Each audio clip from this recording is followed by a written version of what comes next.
किसी भी चुनाव का नतीजा 3 बातों पर डिपेंड करता है, नारा, नैरेटिव और नेता। पहले नारे तय होते हैं, वो पॉपुलर होते हैं तो नैरेटिव बनता है। नेता इस नैरेटिव को घर घर, वोटर तक पहुंचाते हैं। चुनाव नैरेटिव की ही लड़ाई है। आज कुछ नारे बदल दिए गए। अमित शाह ने आलिया मालिया जमालिया कहा एक नारा लगाया। ये बात लाउड स्पीकर पर भी कही और ऑफ द रिकॉर्ड भी कही, मीडिया में भी कही, सोशल मीडिया पर भी कही।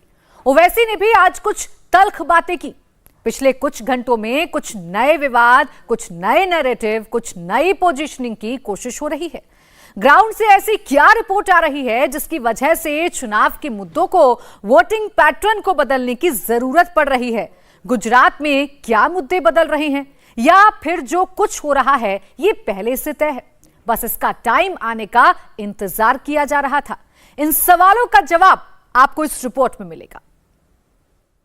मेरे आज के भाषण के बाद अब कांग्रेस के लोग भी आएंगे, भाजपा के लोग भी आएंगे, वो दिल्ली का छोटा रिचार्ज भी आएगा, वो भी आकर बोलेगा ये भड़काऊ भाषण देता है। तुम क्या करते? तुम कव्वाली गाते ना मोदी के सामने बैठकर। तुम पूरे के पूरे हारमोनियम और तबलची बजाने वाले, सच्चाई को तुम बयान नहीं कर सकते।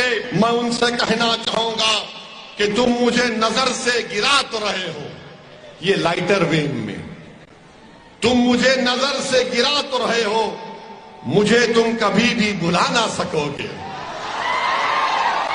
शम्मा जो जलाई है मेरी वफा ने, शम्मा जो जलाई है मेरी वफा ने, बुझाना भी चाहो तो बुझा ना सकोगे इंशाअल्लाह।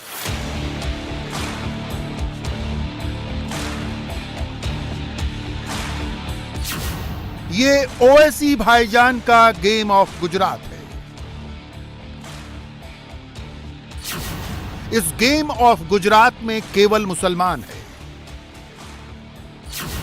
ओवैसी भाईजान कभी खुलकर नहीं बोलते, कोडवर्ड में बोलते हैं, मगर कोडवर्ड में ही सही ओवैसी का हर सवाल मुसलमान से है। ओवैसी का हर जवाब मुसलमान को है। इसी कोडवर्ड में गुजरात के मुसलमानों को भाईजान गजब ईगो मसाज देते हैं। 300 से ज्यादा सांसदों वाली बीजेपी से अपनी मजलिस के 2 सांसदों को सलाम भजवाते हैं, वो भी भरी पार्लियामेंट में, जहां मजलिस के बोलने का वक्त ही 6 मिनट मुअय्यन है। मजलिस के मुखालिफ लोग कहते हैं कि ओवैसी के 2 एमपी हैं, पार्लियामेंट में क्या करेगा? मेरे अजीज दोस्तों और बुजुर्गों, भारत की लोकसभा में भाजपा के 300 एमपी हैं और उन 300 एमपी के सामने जब भी आपका गुनाहगार भाई बेटा खड़ा हो जाता है तो भाजपा के 300 एमपी 6 मिनट में 3 मर्तबा खड़े होकर हमको सलाम करते हैं। ये मिजाज आपको गुजरात की विधानसभा में पैदा करना पड़ेगा। 500 की लोकसभा में 300 भाजपा के एमपी हैं। 6 मिनट की तकरीर हमको वक्त मिलता है। 6 मिनट में हम मोदी अमित शाह के सामने मजलूमों की इंसाफ की बात करते हैं, अपने हक की बात करते हैं, सच्चाई को बयान करते हैं। ओवैसी को मुगालता है गुजरात का मुसलमान मोदी की बीजेपी को वोट नहीं करता। बावजूद इसके बीते 27 साल से गुजरात में बीजेपी राज कर रही है। जिस केजरीवाल को ओवैसी गुजरात में सबसे अधिक चढ़ा रहे हैं, मुस्लिम मोहल्लात में छोटा रिचार्ज बता रहे हैं, एकदम उसी के अंदाज में मुसलमानों को बता रहे हैं पर्दे के पीछे सब मिले हुए हैं जी। क्योंकि गुजरात में आप देखते हैं कि जो अपोजिशन है, विपक्ष है, वो तो भाजपा से मिला हुआ है। बताइए आप, मैं इलेक्शन लड़ता हूं तो हम पर इल्जाम लगा दिया जाता है ये वोट काट रहा है।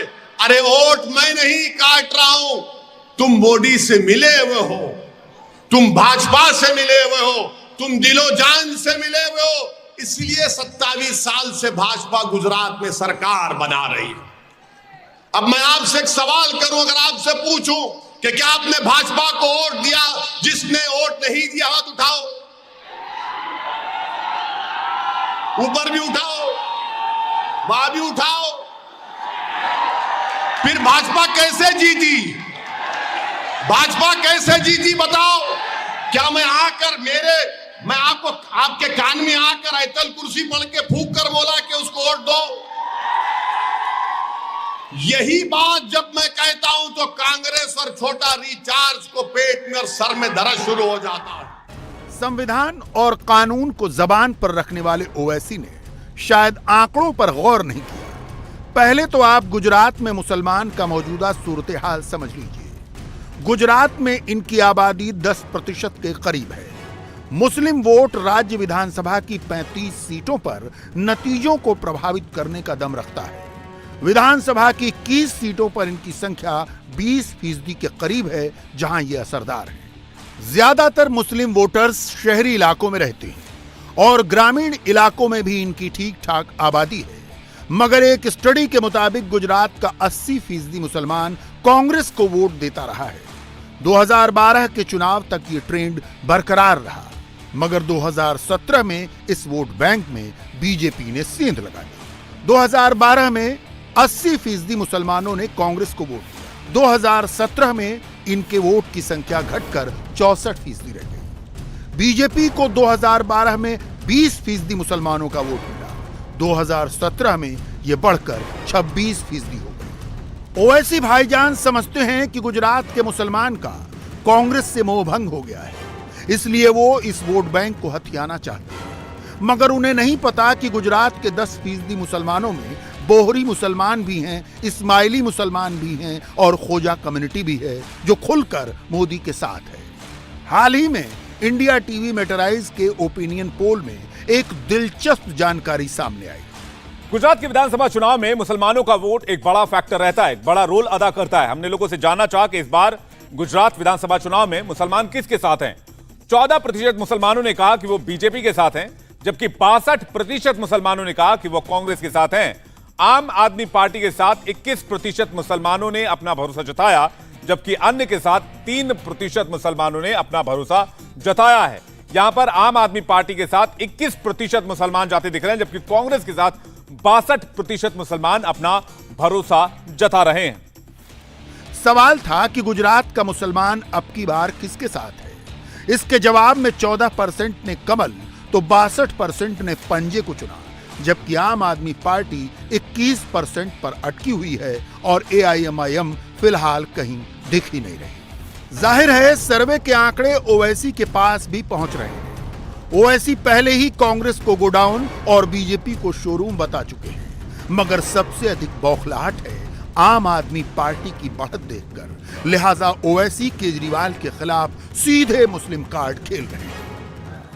अब ये छोटा रिचार्ज का नाम आप पार्टी है। ये छोटा रिचार्ज जो है, जब दिल्ली में पहली कोविड शुरू हुआ था तो उस वक्त तबलीगी जमात पर इल्जाम लगा दिया गया कि इनकी वजह से कोविड फैला। यही छोटा रिचार्ज ने एक इल्जाम लगाया था ताकि बदनाम किया जाए सबको कि इनकी वजह से कोविड फैल गया।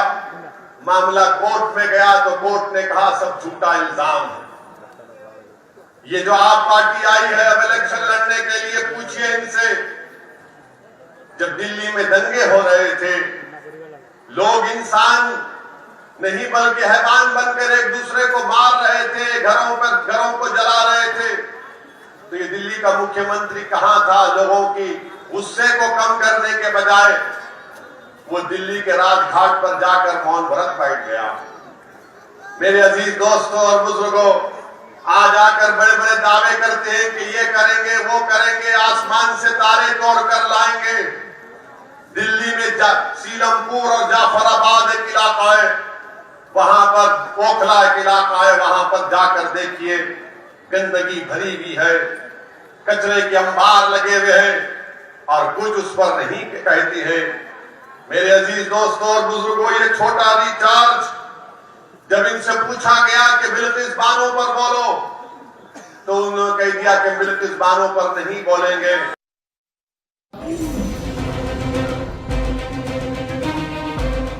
असल में योगी के यूपी में मुंह की खाने के बाद बिहार के गोपालगंज उपचुनाव में ओवैसी को नई जान मिली है। गोपालगंज उपचुनाव में ओवैसी के उम्मीदवार अब्दुल को 12,000 से ज्यादा वोट मिले, वो भी तब जब एक को छोड़ AIMIM के सारे विधायक RJD में जा बैठे हैं। जाहिर है मुसलमानों के एक वर्ग का रुझान ओवैसी की ओर बढ़ा है। ओवैसी ये रुझान और बढ़ाना चाहते हैं। गुजरात में मुस्लिम कोडवर्ड का खुला इस्तेमाल इसी का नतीजा है। मगर गुजरात में गुर्रा रहे ओवैसी को जवाब हिमाचल से मिल रहा है। गृह मंत्री अमित शाह भी कोडवर्ड में ही बात कर रहे हैं। पहले पालमपुर की सभा में दिए आज के उनके बयान की बानगी देखिए।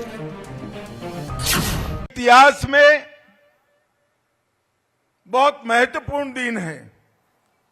9 नवंबर के दिन 1659 में छत्रपति वीर शिवाजी महाराज ने अफजल खान को मारकर अपना भगवा फहराने का काम किया था। मित्रों, आज का दिन हिंदू पदशाही की स्थापना के लिए बहुत महत्वपूर्ण दिन है। और आज मैं जब आया हूं तब 2 दिन रह गए चुनाव को। शाम को 4 बजे चुनाव के नगाड़े समाप्त हो जाएंगे, बंद हो जाएंगे। मैं हिमाचल की जनता को कहने आया हूं, पूछना जरा है कांग्रेसियों को,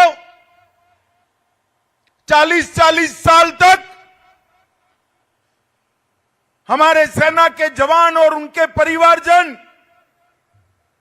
1 रैंक 1 पेंशन की मांग करते थे।